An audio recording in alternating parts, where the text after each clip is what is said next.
Here's what nobody tells you about stepping into your rich life. You'll grieve. You'll grieve the simplicity of the old world. Even if the old world was painful, you'll grieve the version of yourself who fit there. You'll grieve the relationships that can't follow you. You'll grieve the comfort of being small. Because smallness, for all its suffering, was familiar.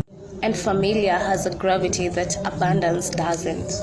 Especially when your nervous system was calibrated in scarcity.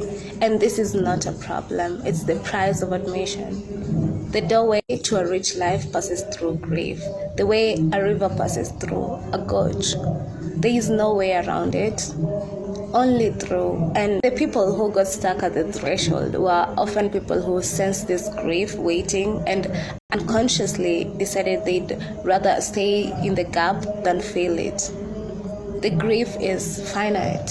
It has a bottom. It has an end.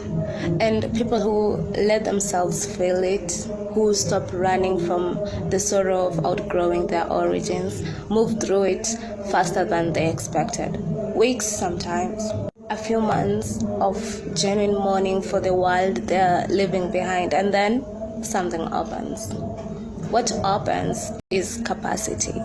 Psychological capacity for receiving what had always been available but couldn't land.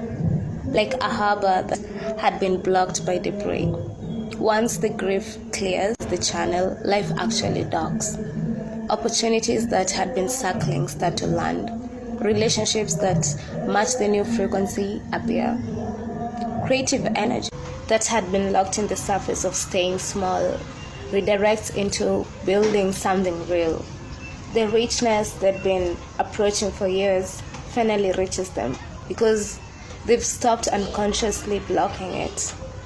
Jung will tell you that you've been mistaking preparation for arrival, doing the inner work, accumulating insight and developing awareness, and assuming that at one point the work itself will deliver you into the rich life, as if enough shadow integration will automatically produce abundance.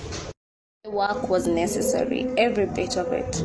You needed to dismantle the false structures, face the shadow, grieve the old identity, understand your patterns. All of that, clear the ground. But clearing ground and building on it are different acts.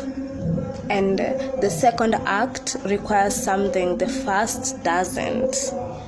Willingness to receive without having earned the right to receive through additional suffering. This is where it gets uncomfortable for people who built their identity around doing the hard work, because the hard work at a certain point becomes its own form of avoidance. If you're always processing, always healing, always in the next phase of inner transformation, you never have to face the terrifying simplicity of just allowing good things, allowing ease, allowing a life that isn't organized around your wants. Patients who become so identified with the journey of healing that healing itself becomes the cage. They knew how to suffer productively, knew how to face hard truths, they knew how to sit with discomfort. What they didn't know, what the entire system resisted, was how to sit with genuine goodness without waiting for the other shoe to drop.